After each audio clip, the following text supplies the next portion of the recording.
The first thing you learn in a house of power is that silence is a currency. It's a shield. It's a weapon. My father, Senator Charles Whitmore, taught me that before I could even read. But he never taught me that one day, I would use that silence to build his tomb. This is the story of how I dismantled an empire built on lies, using the very tools my father gave me. It's a story about justice, but not the kind you find in a courtroom. If you believe that some secrets should be dragged, kicking and screaming, into the light, then you're in the right place. Stick with me, and maybe hit that subscribe button, because you won't want to miss how this ends. Part 1. The Weight of the Crown. To the world, my father was an institution. Senator Charles Whitmore. His name was etched onto plaques, spoken with reverence on cable news, and whispered with fear in the halls of Congress. He had a jawline that seemed carved from American granite and a smile that could disarm a firing squad. He moved through the world wrapped in an aura of untouchable integrity, a walking monument to public service. His hands had shaken hands with kings and presidents, but they were the same hands that taught me how to tie my shoes, the same hands that would, one day, teach me the true definition of monstrousness. Growing up as Agnes Whitmore was like being a prize rose in a meticulously curated garden. I was beautiful, I was well cared for, and I was utterly trapped. My life was a performance piece. My lines were written by his press secretary, my wardrobe approved by his campaign manager, and my smile was a direct reflection of his current approval ratings. I was the senator's jewel, a perfect, polished accessory to prove he was a family man. From the outside, it was a fairy tale. From the inside, it was a gilded cage, and the air was growing thinner with every passing year. The rot, the deep, foundational decay of our family, was a secret we all kept. My mother, Eleanor, was the queen of it. She navigated the treacherous waters of my father's temper with the grace of a seasoned diplomat, her smiles becoming tighter, her excuses for his absences more elaborate as the years went on. She taught me the art of deflection, the importance of a well-timed pleasantry to derail an uncomfortable truth. We were a conspiracy of two, dedicated to maintaining the beautiful lie of Charles Whitmore. But lies are fragile things. They are glass sculptures in an earthquake zone. And the first tremor that would shatter everything struck on a crisp October evening. It was the annual Governor's Gala, held at the sprawling historic mansion that smelled of old money, wilting lilies, and political ambition. The air was thick with a murmur of 100 conversations, the clinking of crystal glasses, and the faint, ever-present hum of deals being made in hushed tones. I was 18, a freshman in college, home for the weekend and poured into a midnight blue gown that felt like a second skin. I was performing my role perfectly, smiling at donors, laughing at the mayor's terrible jokes, and feeling the familiar ache of being seen but not known. My father was in his element. He moved through the crowd like a shark, sleek and powerful, a handshake here, a clap on the back there. Every movement was calculated for the cameras, for the influential eyes watching him. I watched him too, with a daughter's pride hopelessly tangled with a deep, unnamed dread. The aide's name was Thomas Reed. He was young, maybe 24, with a shock of sandy hair that wouldn't stay put and eyes that burned with an almost painful earnestness. He was new to my father's staff, a true believer who'd quoted my father's speeches back at him during his interview. I'd spoken to him a few times. He was sweet, a little naive, and he looked at my father as if he were a god. That was his first mistake. I saw the moment the tension began. Thomas approached my father near the grand staircase, his face pale and tight. He spoke in a low, urgent whisper. My father's public smile didn't falter, but I knew him. I saw the minute tightening around his eyes, the almost imperceptible clenching of his jaw. He put a fatherly hand on Thomas's shoulder, a gesture that looked warm to everyone else, but I saw the way his fingers dug into the fabric of the young man's suit. He steered him away from the crowd, towards the governor's private library, a room of dark mahogany, leather-bound books, and thick carpets that swallowed all sound. A cold premonition snaked its way up my spine. It was a feeling I had learned to trust. I excused myself from a conversation with a judge's wife, my heart beginning to hammer against my ribs. I followed them, my slippered feet making no sound on the marble floors. I didn't go in.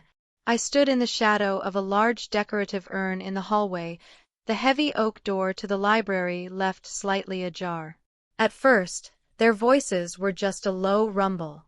I pressed my ear closer. The cold would a shock against my skin. "Cannot be right, Senator," Thomas was saying, his voice trembling but firm. "The disbursements from the relief fund, they're being funneled through a shell corporation. I traced it. It leads back to—" "You traced nothing." My father's voice was a low growl, stripped of all its public charm. It was the voice I heard late at night, when he was on the phone with men whose names were never spoken in the light of day. "You are a child playing with things you don't understand. You will forget what you think you saw, and you will go back to writing my press releases. But it's millions of dollars." Thomas's voice rose, cracking with disbelief. "It's money for flood victims. People lost their homes, their lives. Sir, with all due respect, this is illegal. It's evil." There was a short, sharp laugh from my father. It was a sound devoid of all humor, a sound that made the hairs on my arms stand up. "Respect? You stand here, in this house, and you lecture me on evil? You, who eats from my table. You who built your pathetic little career on my name." "I believed in you," Thomas whispered. It was the sound of a heart breaking. "Everyone believes in you." "Then let them," my father hissed. "Your job is to maintain the belief, not to question the reality. Now, I'm going to walk out of this room, and you are going to stay here until you've composed yourself. We will never speak of this again. Is that understood?" There was a pause. I held my breath, praying Thomas would just say yes. Just be quiet. Just survive. "No," Thomas said, his voice surprisingly steady. "No, sir. I can't. I won't be a part of this. If you don't report this yourself, I will go to the Attorney General. I'll go to the press. I have copies of everything." The silence that followed was the most terrifying sound I had ever heard. It was absolute, a vacuum where all the air in the world had ceased to exist. I risked a peek through the crack in the door. My father's back was to me, but I could see the tension in his shoulders, the way his hands were clenched into white-knuckled fists. Thomas stood before him, defiant and terrified. For a split second, my father's entire body seemed to relax. He sighed, a long, weary sound, and turned slightly. He picked up a heavy crystal decanter from a nearby table, and for a wild moment, I thought he was going to pour them both a drink to smooth things over. He didn't. He moved with a speed that was shocking in a man his age. In 2 long strides, he was on Thomas. He swung the decanter, not at his head, but into his chest. The sound was a sickening, wet thud, like a side of beef being dropped onto concrete. Thomas gasped, his eyes wide with shock, and staggered back against a bookshelf. Books rained down around him. But my father wasn't done. The mask was completely gone now. His face was a contorted canvas of pure rage. He dropped the decanter and his hands shot out, closing around Thomas's throat. He slammed him back against the shelves, the impact shaking the entire wall. Thomas's hands flew up, scrabbling at my father's wrists, his feet kicking uselessly at the air. I could hear his choked, gargling gasps for air. I saw the light in his earnest eyes begin to fade, replaced by the black, vacant terror of oblivion. I was frozen.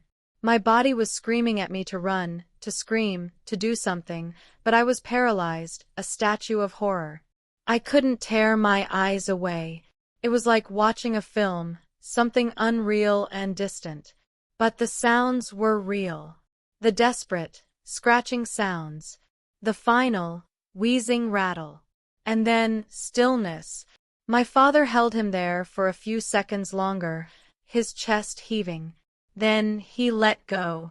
Thomas's body slumped to the floor, boneless and empty, landing in a heap on the priceless Persian rug. His head was turned at an unnatural angle, his eyes open and staring at nothing. Silence returned to the room, broken only by my father's ragged breathing.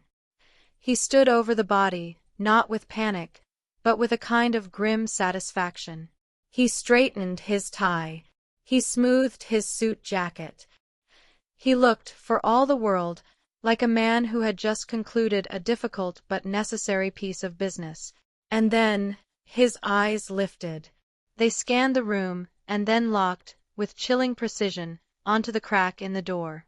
Directly onto me. Our eyes met. In that moment, the world stopped turning. The music from the party, the laughter, it all faded into a distant hum. There was only the cavernous library, the dead boy on the floor, and my father's eyes. They weren't the eyes of a father. They were the eyes of a predator, cold and ancient and utterly without mercy. He didn't need to say a word. He just stared at me, his expression flat, unreadable. He walked to the door, pulling it open slowly. I stumbled back, my hand flying to my mouth to stifle a sob. He stepped out into the hallway, closing the door softly behind him, sealing the horror inside. He looked down at me, his daughter, trembling in a designer gown, my face ashen. The mask of Senator Whitmore slipped back into place, but it didn't fit right anymore. I could see the monster underneath. "You saw nothing," he said. His voice was quiet, almost a whisper, but it carried the weight of a death sentence. "You were feeling faint. You came out here for some air. You saw nothing. If you value this family, if you value your mother, if you value your own life, you will never ever speak of what you think you saw." He didn't wait for an answer. He held out his arm. "Come," he said, his voice returning to its normal, charming timbre. "Let's get you a glass of water. You look pale." My body moved without my permission. My hand took his arm. It was like being in a dream, a nightmare from which I couldn't wake. We walked back into the grand ballroom, him smiling and nodding at guests, me a ghost at his side. The music swelled, the laughter continued, the champagne flowed. No one knew that just 50 feet away, a young man's life had been extinguished. No one knew that the man they were all so desperate to impress was a murderer. No one knew. Except for me. That night, I didn't just lose my innocence. I became a keeper of a soul-destroying secret. The silence he commanded wasn't a request. It was a cage he locked me in, and he had just handed me a life sentence. The weight of it settled over me, heavy and suffocating, and I knew, with a certainty that chilled me to the bone, that my life would never again be my own. It now belonged to his crime. Part 2. The Echo Chamber of Silence. The days that followed the gala were a blur of managed reality. The official story, crafted with the cold, precise artistry of my father's chief of staff, Marcus Thorne, was that Thomas Reed had left the party early, distraught over a personal matter.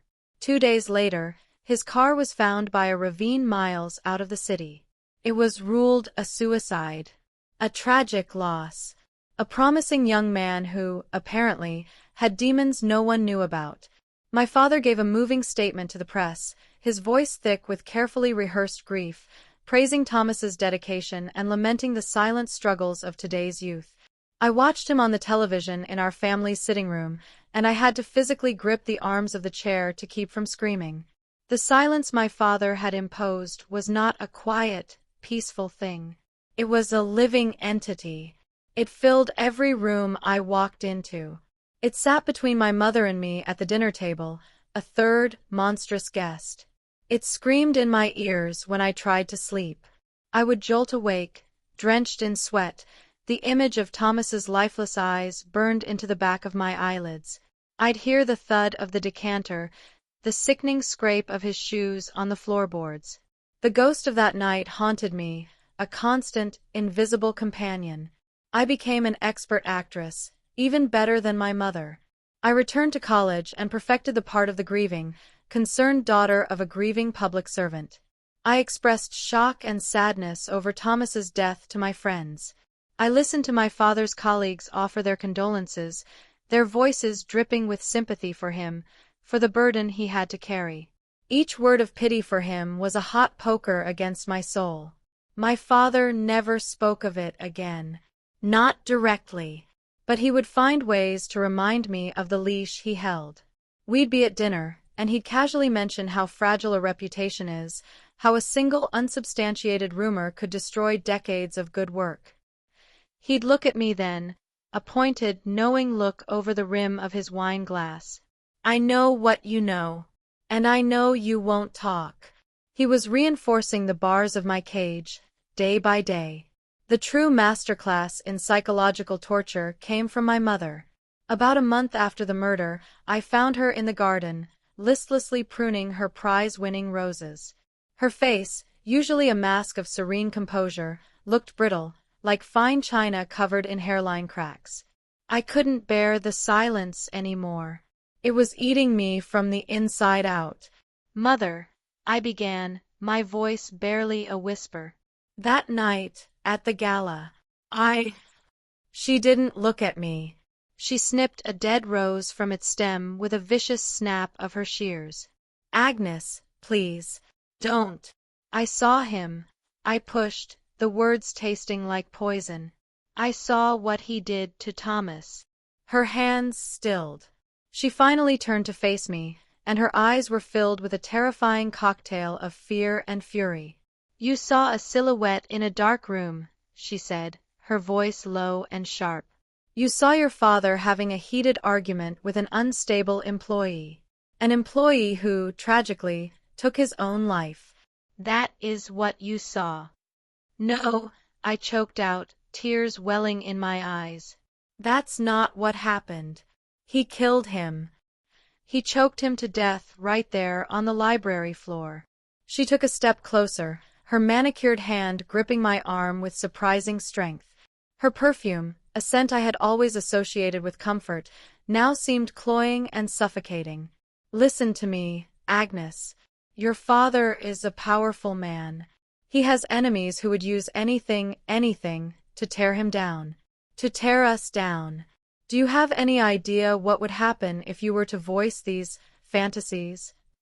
"They're not fantasies," I cried.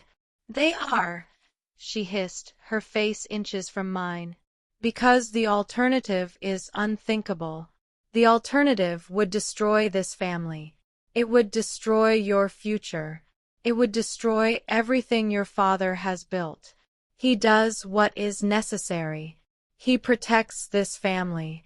And now you will do the same. You will bury this. You will bury it so deep inside you that you forget it ever happened. That is your duty as his daughter." She was asking me to perform a kind of psychological suicide. To kill the part of me that knew the truth. I looked into my mother's eyes and I saw that she had performed that same suicide on herself years ago. She was a hollowed-out shell, a beautiful automaton programmed for survival. And she was demanding I become the same. In that moment, I realized I was truly alone. My mother wasn't an ally, she was the warden of my prison. The years that followed were a long, slow descent into a state of suspended animation. I graduated from college, summa cum laude, a ghost in a cap and gown. I moved into a beautiful apartment in the city, funded by my father's money. I took a respectable, non-threatening job at an art gallery.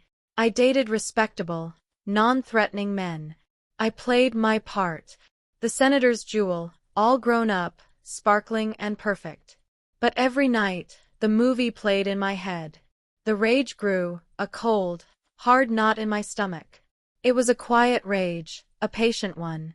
I learned to nurture it, to feed it with every smarmy interview he gave, every self-righteous speech he made on the Senate floor about law and order. He was a cancer, and his hypocrisy was the air I breathed. The first crack in my resolve to do nothing came when I was 25. I was at a charity luncheon, seated at a table with the wife of another senator. We were making small talk when she mentioned the Reeds, Thomas's family. "It's just so tragic," she said. dabbing her mouth with a napkin. I hear his mother has never recovered. She lost her husband a few years before, and Thomas was her whole world. She's had to sell their family home. Just completely fell apart. Her words hit me like a physical blow. In my own self-pity and fear, I had compartmentalized Thomas. He was a symbol of my trauma, a ghost in my memories. But he had been real. He had a mother. A grieving mother whose world had been shattered not by a tragic suicide, but by the brutal, arrogant rage of my father. My silence wasn't just protecting my family, it was actively condemning his. It was allowing a lie to fester over his memory, to poison the lives of those who loved him. I excused myself and went to the restroom, splashing cold water on my face. Looking at my reflection, I saw a stranger. Her eyes were haunted, her smile a lie. For the first time, the rage wasn't just a smoldering ember, it was a flame. The question was no longer if I could do something, but how. But how? I was a 25-year-old art gallery curator. He was one of the most powerful men in the country. His network was a web of influence that extended into every corner of law enforcement, politics, and the judiciary. Going to the police was a death sentence. They would crush me, discredit me, paint me as a vindictive, unstable daughter. My father would see to it. He controlled the system. He was the system. I felt a profound sense of hopelessness. He was untouchable. My one weapon, the truth, was useless against his fortress of power. The turning point, the moment the despair finally crystallized into a plan, happened on the 10-year anniversary of Thomas Reed's death. I was at my parents' home for my father's 60th birthday party. The house was filled with the same powerful people, the same clinking glasses, the same smell of ambition. It was a grotesque echo of that night at the governor's mansion. My father was giving a speech, standing in front of the fireplace, a glass of scotch in his hand. He was talking about his legacy, about his commitment to justice and truth. "To leave this world, this country, a little better than I found it," he said, his voice resonating with false humility. "That has been my only guide. To be a man my family can be proud of." He raised his glass, and his eyes found mine across the room. He gave me a small, conspiratorial wink. A wink! As if we were partners in some grand, successful venture. As if the corpse of Thomas Reed wasn't a chasm between us, but a shared secret that bonded us. In that instant, 10 years of suppressed horror, of silent screaming, of suffocating rage, coalesced into a single, diamond-hard point of clarity. The flame inside me became an inferno. He didn't just think he was safe. He was proud of it. He was reveling in it. He thought I was broken, that his silence had been a perfect weapon that had permanently neutered me. He was wrong. The silence wasn't just his weapon. It had been my training ground. For 10 years I had lived a double life. I had learned to lie with my eyes, my smile, my entire being. I had learned to observe, to listen, to disappear into the background. I had watched him, studied him, learned how he operated, who he trusted, where his secrets were buried. He thought he had caged me, but he had actually given me a front-row seat to his entire corrupt kingdom. He had taught me that silence protects power. A cold, chilling thought bloomed in my mind, fully formed. But what if the powerful believe they are the only ones who are silent? His greatest strength was his belief in my weakness, my fear, my silence. And that was the exact vulnerability I was going to exploit. I would not be loud. I would not confront him. I would not go to his system for justice. I would use the very skills he and my mother had taught me: deception, patience, and the ability to smile while plotting murder. Metaphorical murder, of course. I was going to assassinate his character, his career, his legacy. I was going to dismantle him, piece by corrupt piece, from the inside out. I raised my champagne flute, met his gaze across the crowded room, and gave him the most brilliant, loving smile I could muster. It was the smile of the senator's jewel. But behind it, for the first time in a decade, I wasn't a victim anymore. I was a predator. And the hunt had just begun. Part 3. The Architecture of Ruin. The decision to act was like a dam breaking. 10 years of stagnant, toxic grief and rage were channeled into a current of pure, cold purpose. I was no longer a ghost haunting my own life. I was an architect, and my blueprint was the utter destruction of Senator Charles Whitmore. I started the very next day. My first move was to embrace my role as the dutiful, slightly aimless daughter more fully than ever. I quit my job at the art gallery, citing a desire to be closer to family and explore my father's work. To the outside world, and more importantly, to him, it looked like the final surrender, the prodigal daughter returning to the fold. He was delighted. It fed his ego. He saw it as proof of his gravitational pull, his ultimate victory over my brief, youthful unease. He gave me a pass with security clearance to his Senate offices and even a key to the family home, a place I had avoided for years. He thought he was welcoming me back into the cage. In reality, he was handing me the keys to the entire prison. For the first 6 months, I did nothing but watch and learn. I became a fixture in his orbit, a silent, smiling presence. I brought him coffee. I organized his personal files. I arranged luncheons for my mother and her political wives' club. I made myself so useful, so thoroughly unthreatening, that I became invisible. And from that position of invisibility, I mapped the geography of his empire. I identified the key players. There was Marcus Thorne, his chief of staff, the loyal, ruthless fixer who had orchestrated the cover-up of Thomas's murder. There was Arthur Vance, his personal lawyer, an old bulldog who knew where every financial skeleton was buried. And there were the dozens of aides, secretaries, and interns who circulated around him, some loyal, some fearful, some ambitious. My first real target was digital.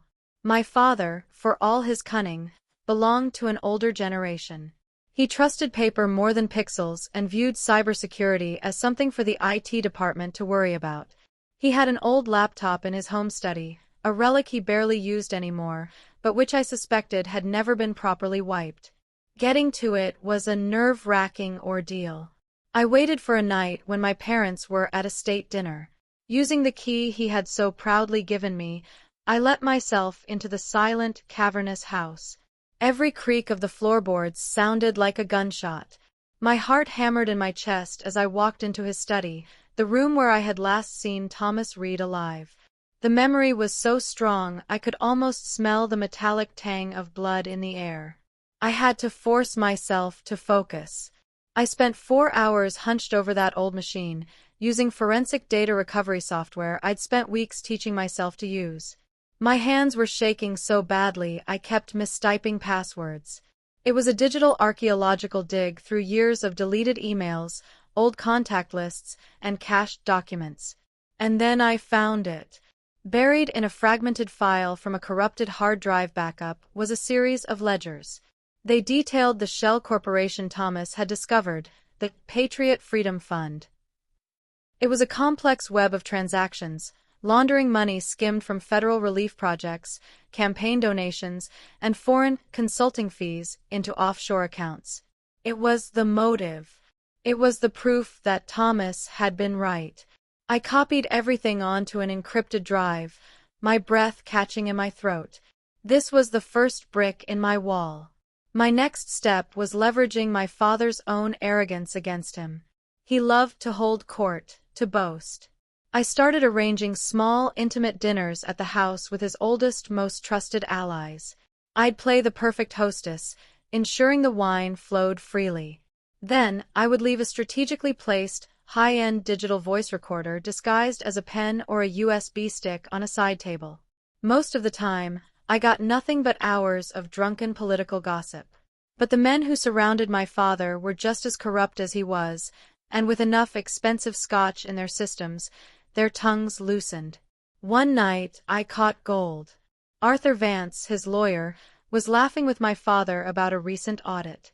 They were sniffing around the Patriot Fund, Vance slurred, a cigarillo dangling from his lips. Good thing all the original incorporation documents from that era were lost in that unfortunate office flood back in 15. My father chuckled, a low, satisfied rumble. Unfortunate, he repeated, savoring the word. We've had a lot of unfortunate events over the years, haven't we, Arthur? It wasn't a confession to murder, but it was a clear admission of a cover-up, a conspiracy. Another brick. I began to build a mosaic of his corruption, sourcing evidence from every corner of his life. I found a disgruntled ex-secretary who my father had fired and blacklisted after she'd rebuffed his advances. It took me months to gain her trust, meeting her in secret, anonymous coffee shops, but she eventually handed over copies of his private schedule from the year Thomas died, proving he had a series of off-the-books meetings with the very people who ran the Shell Corporation. Another brick. The most dangerous part of my plan involved Marcus Thorne. Marcus was no fool. He was sharp, suspicious, and utterly devoted to my father. He watched me with cold, analytical eyes, never fully buying my devoted daughter act. I knew he was a potential threat, but he was also the gatekeeper of my father's most sensitive information. I played a long, subtle game with Marcus. I feigned a romantic interest in him. It was the most disgusting, soul-crushing part of my entire mission. I forced myself to laugh at his jokes, to touch his arm, to look at him with feigned admiration. He was a vain man, and the idea of winning over the boss's daughter appealed to his ego. It worked, just enough. He let his guard down.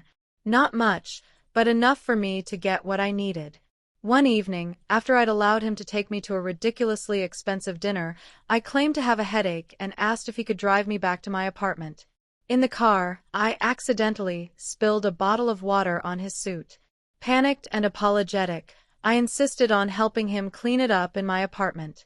While he was in the bathroom, dabbing at his jacket, I had exactly 90 seconds. His briefcase was on my couch. Inside was his work phone. I had a small, illegal piece of hardware, a data cloner. I plugged it in, my hands trembling violently. The progress bar on the tiny screen seemed to move in slow motion. 30 seconds. 60. 80. I heard the bathroom door open.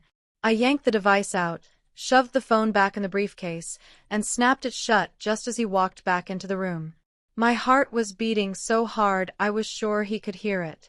That night, I didn't sleep. I stayed up, sifting through a perfect clone of his entire phone.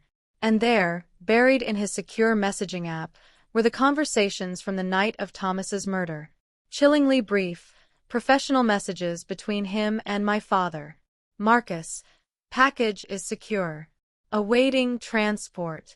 Father, route clear? Marcus, yes. Back entrance. Van is ready. Cleanup crew on standby. Father, good. Official narrative to be drafted by morning. Focus on emotional instability. A history of it. Marcus. Understood. Consider it handled. Reading those words, I felt a wave of nausea.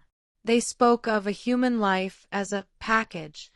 They weren't just covering up a crime of passion. This was a well-oiled machine, a cold-blooded disposal unit. I saved the screenshots, my face illuminated by the cold blue light of the monitor. This wasn't just a brick. It was a cornerstone. For 3 years, this was my life. A secret, obsessive quest for ammunition. I lived in a constant state of low-grade terror. Every time my father called my name unexpectedly, I thought I'd been discovered. Every time Marcus looked at me for a second too long, I was sure he knew. I lost weight. I barely slept. The rage that had once been a fire was now a focused, cryogenic beam. It was all that kept me going.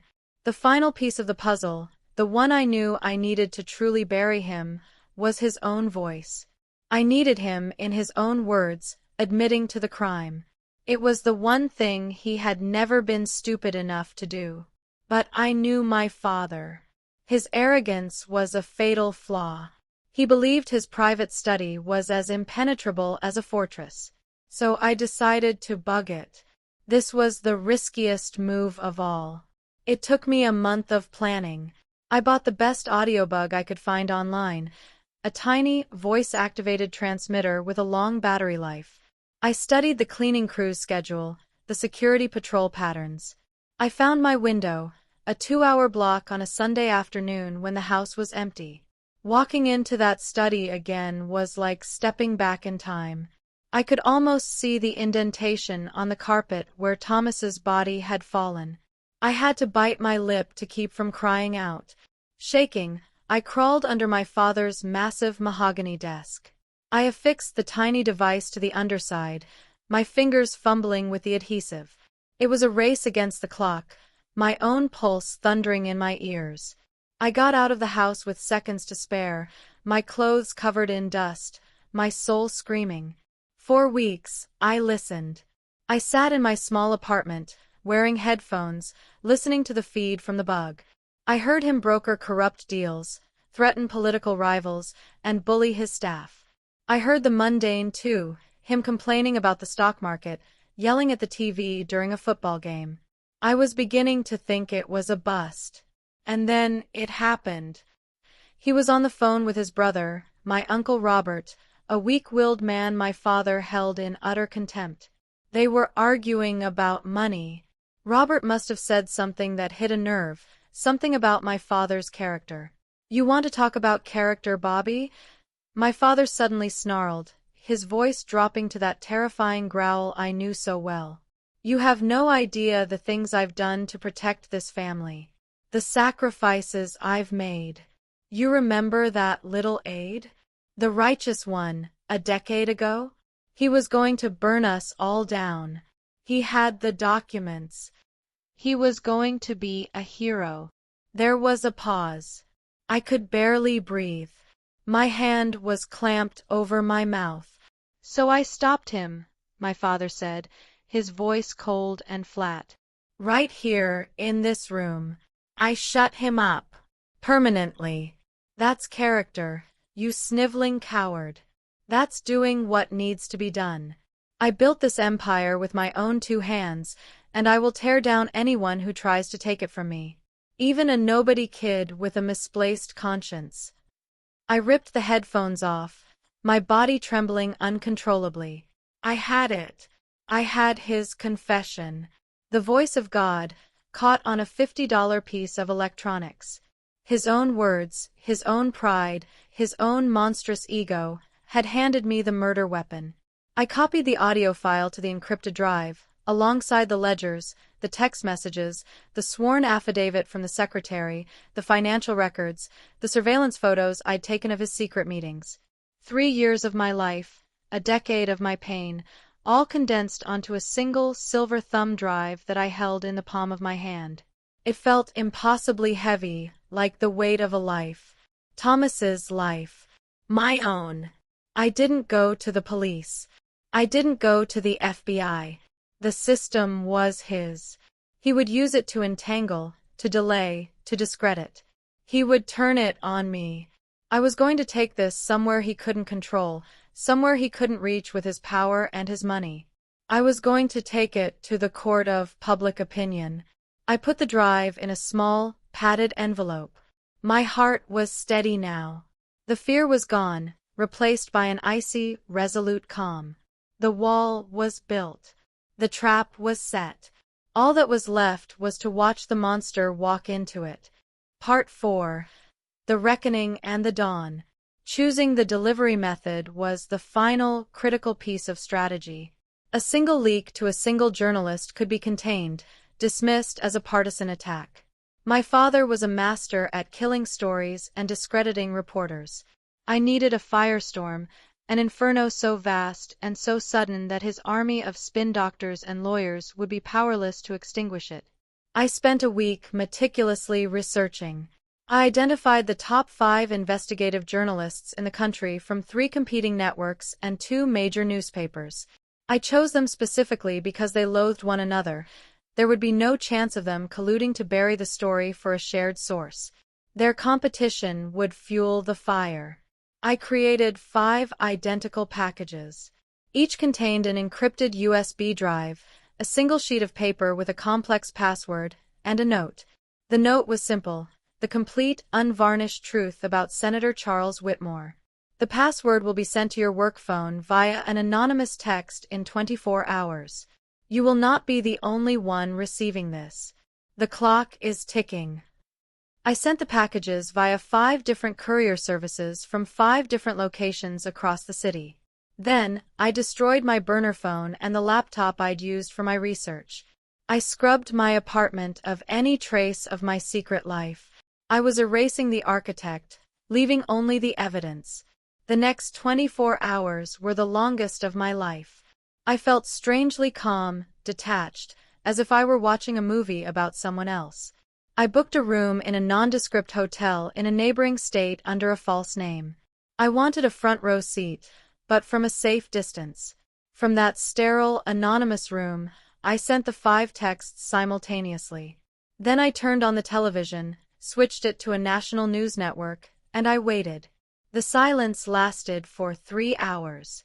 It was a new kind of silence, not the oppressive weight of my father's secret, but the electric, humming silence of a bomb before it detonates. My heart pounded with every commercial break. Had I failed?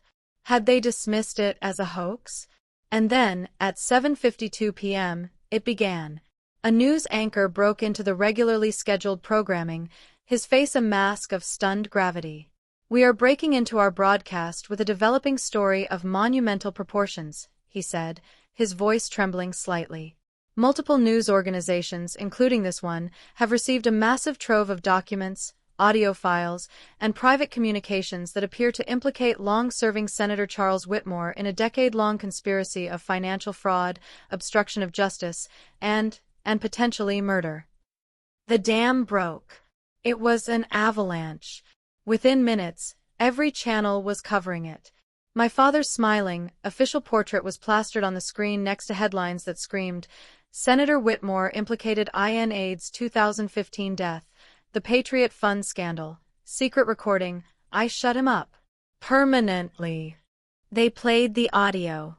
Hearing my father's voice, that cold, dead confession, echoing from the cheap television in my hotel room was a surreal, out-of-body experience.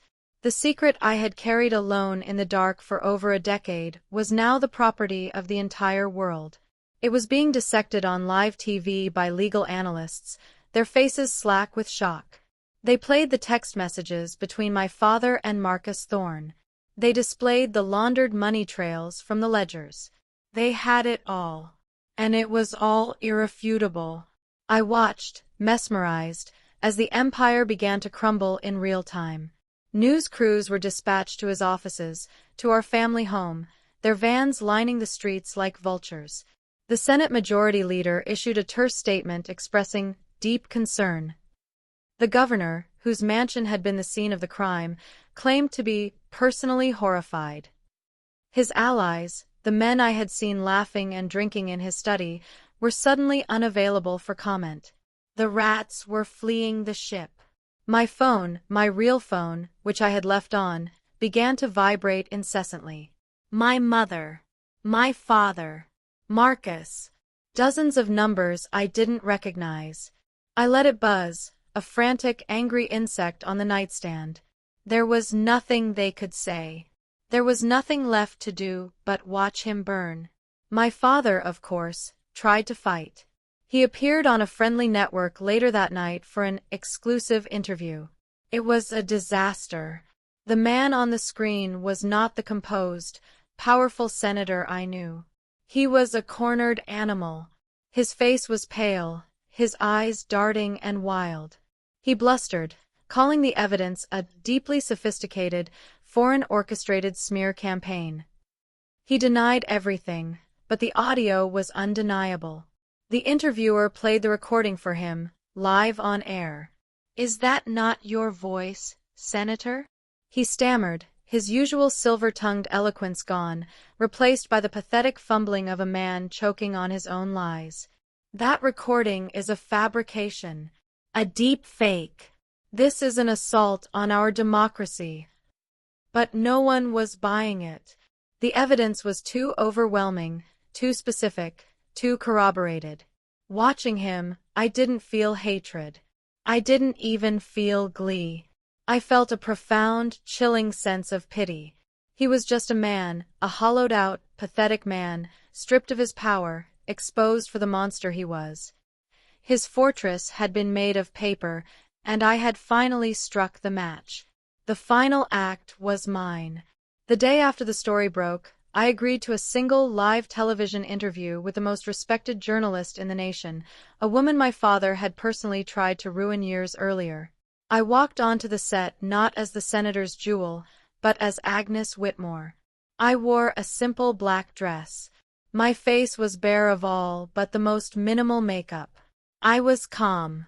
I had rehearsed this moment in my mind 1,000 times.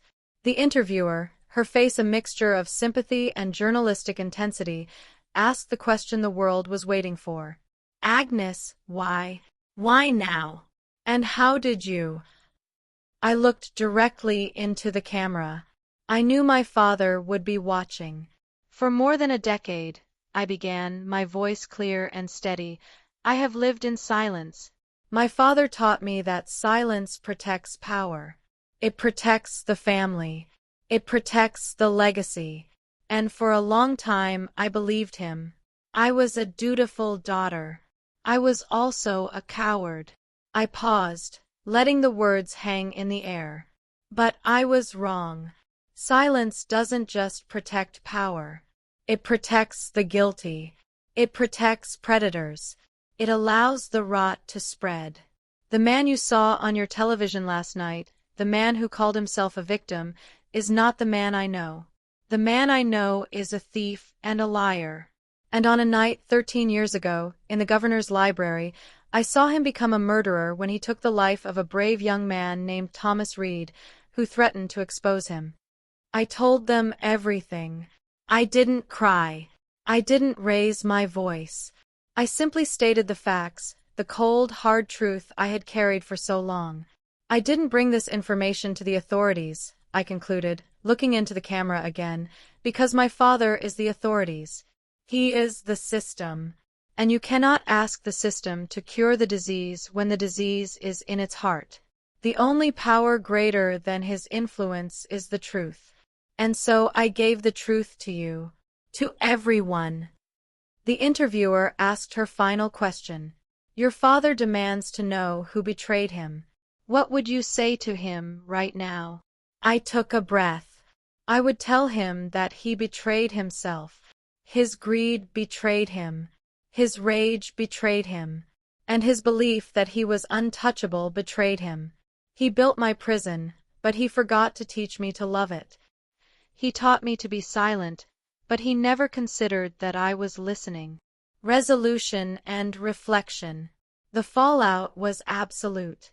My father was stripped of his committee chairmanships within hours. The party initiated proceedings to expel him.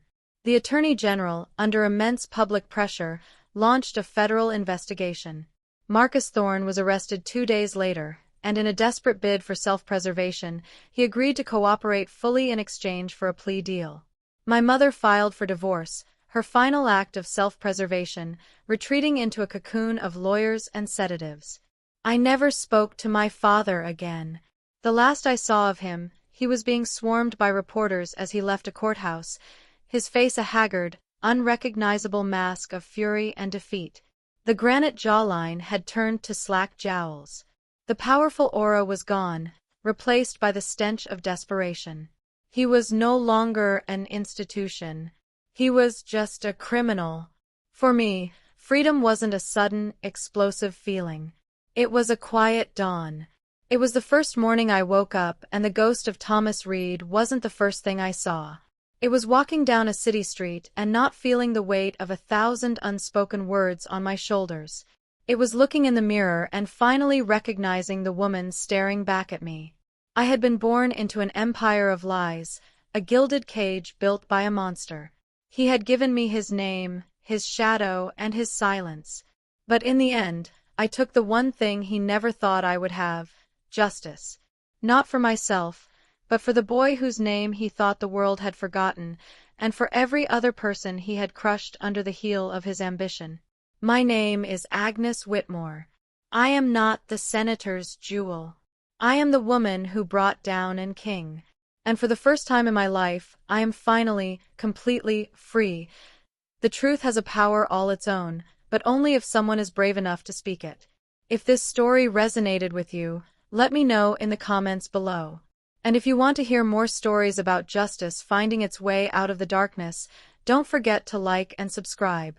Thank you for listening.